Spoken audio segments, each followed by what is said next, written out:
Hello, everyone, and welcome again to another Teacher Joseph podcast. Well, today we want to talk a little bit more about motivation and also our motives for learning. There's an English proverb that says a fountain can rise no higher than its source, which means that if you decide to do something, your thinking behind that thing will determine how successful you're going to be at it. So when it comes to learning a language, you can't really just make this a selfish motive. One of the reasons for that is because language, by its very definition, needs many people to share it. It's a language, it's a tool for communication, and you can't really do that alone. It needs to be shared somehow. Now, I'm not saying that you need to lower it to a commodity and pay lots and lots of money to a teacher, but I do mean that your general philosophy about learning a language can't just be about you and the language. It has to involve other people. You know, there's places in the world where when you learn English, you learn rules. You're handed a grammar book and you're told, okay, this is English, you pay money, you get these rules. That might be useful for those people who are starting out, or also those people who are academically minded, but is not at all useful for people who want to talk. I've met many students from Asia, for example, who know all the rules, who know everything about English. They could tell you immediately what a present perfect is or a passive voice, but ask them to give you a whole sentence, and you hear only silence and small words coming together. Whereas if you start talking immediately and put away the rules, you very quickly can become very fluent. But to do that, you need someone to talk to. Now, let me just give you some examples of this, because I want to share something with you which I think is very important. When I was in my 20s, I really struggled with depression. And that's something which stayed with me for many years. Now, many of you might not believe that, because these days I'm a very happy, cheerful man. But when I was younger, I really had those dark clouds hanging over me. And they stopped me really moving forward for many years, especially with language learning, because I couldn't understand why I was not getting anywhere. The doctors simply told me, oh, it's depression. You have to take medication for that. It's just like any other health condition. It's chemicals in your brain. And I said, well, actually, no. I am having very bad moods, but I think it's more related to my environment, which is a little bit toxic, because I'm expected to, I was only in my 20s, but I told the doctor, I'm expected to give this world children, make it happy, and whether I'm successful or not is only determined if I have a big house, if I have a big car. That seems to be the pressure that's on me, and that's not the kind of life that I want. So that's what's causing my dark moods. It's not really to do with chemicals in my brain. And of course, the doctor's answer was, no, you take the pills, or at the very best, you can see a therapist. And I'm thinking, well, no, this isn't the kind of approach that I want to take. So anyway, I took the pills for some years, and I noticed that the doctor didn't even want to see me. He just kept giving me these pills.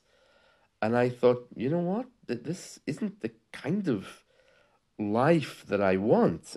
Taking pills for something like depression is making things worse because it was numbing my mind, you know? Anyway, that's when I discovered this principle about giving as well as receiving. Now, this might sound like something quite normal for you, but it certainly wasn't for me. I didn't know that in order to be successful at a particular thing, it's not just about taking as much as you can and trying to build that thing, it's actually about giving. How does that work with language learning? Well, it means that you don't hold the philosophy that throwing money at a teacher makes your English better. It means that you give as well as getting. So, for example, these are just examples of how you could apply this. The English that you know already, you could build a blog to share that with other people. Even your learning process and the sentences that you write down, you could simply make them public on a blog so that everyone can see your progress.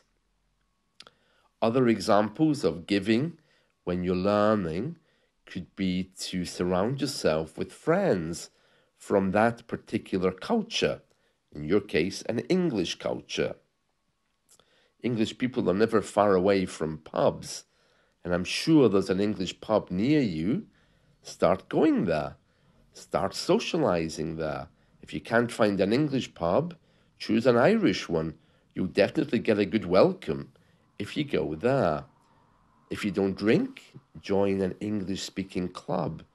But you have to put yourself in a position where you're going to be giving something.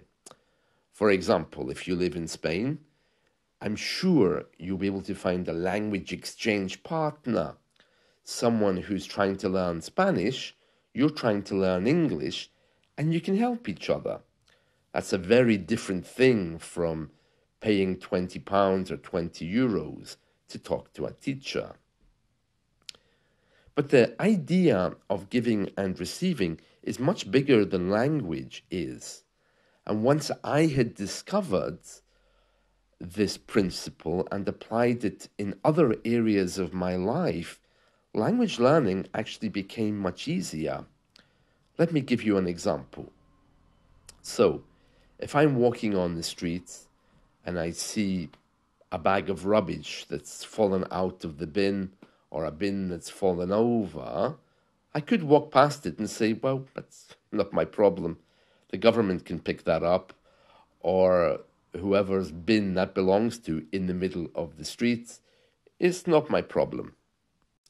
But as I started responding to those kind of things, my life actually got brighter because I was seeing that the more I do for other people, rather than just demanding that they serve me, the happier I became. Now, I'm going to give you a few more meaningful examples rather than the rubbish in the street, okay? So I remember when I moved to Spain, I was in a coffee shop one day and somebody came and started talking to me in English. It was just a young guy. He was talking about music for a few minutes. He saw I was English. He said, hello, how are you? Welcome. And he told me he was learning English. He was very happy. He left. I went to pay for my coffee, and the woman told me, oh, the man you were talking to, he's already paid for your coffee. So don't worry about it. Then I remember when I was in Dublin, living there for some time as well, I went to buy some theatre tickets. And for some reason, I don't know why, the woman gave me the tickets, and just at that moment I went to pay, She said, "Oh, don't worry, just take them. It's absolutely fine." And I'm thinking, have I grown up in a culture that really is so selfish where we don't do these things? And so I started to practice them, talking to people in coffee shops that I didn't know, paying for their coffee. And these random acts of kindness, as I understand that they're called, became very common for me. And I noticed that during COVID, people here started doing the same thing. They would go to McDonald's, to the drive-through, and pay for the food for the person behind them. And it started off as something which just some Americans would do. And then this habit became something fairly common, at least during COVID. And what I realized is that for my mental health and also to contribute to this principle of giving and receiving, I really had to be more open to giving without an expectation that someone is just going to serve me a language, whether I was paying them or not. And once I started doing this regularly, I discovered that it makes me happy.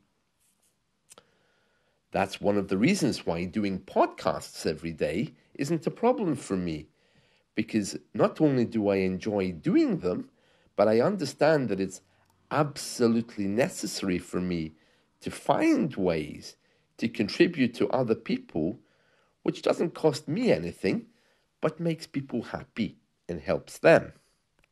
My point in telling you all of this, okay, is that if you really are struggling to get motivated to learning anything, I want you to take a moment just to step back from English and to think, what am I giving in learning?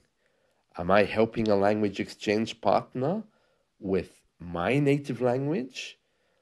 Am I able to do something today which is some kind of free will act which will bring joy to another person, whether they know about it or not?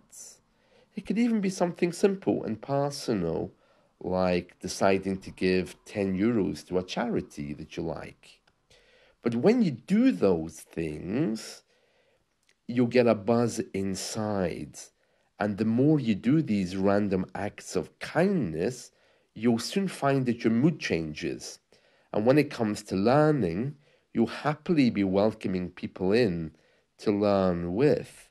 And that's a really different thing from buying a grammar book and sitting in a room alone expecting that book to teach you. If you ask any successful businessman, he will tell you that he's discovered this idea of giving and receiving. For some people, it doesn't come naturally.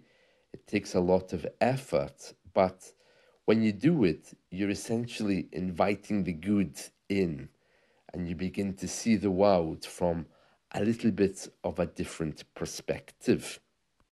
The older generations really had grasped this idea, and let me explain. So I remember when I really was in a very depth of depression, I was waking up in the morning with this black cloud hanging over my mind. One day, I asked my grandmother, I said, "How are you able to wake up so happy all the time? You wake up, you get out of bed, you seem to have this big joy. Even making tea seems to be an act of love for you. How do you do that?" And her answer was very simple. If you want to wake up happy, go to bed that way. I never really understood what she meant by that. But in looking back, I think what she was saying was that the more you do during the day, which makes other people happy and gives you that buzz inside, you can go to bed with a very clear mind of what you've achieved.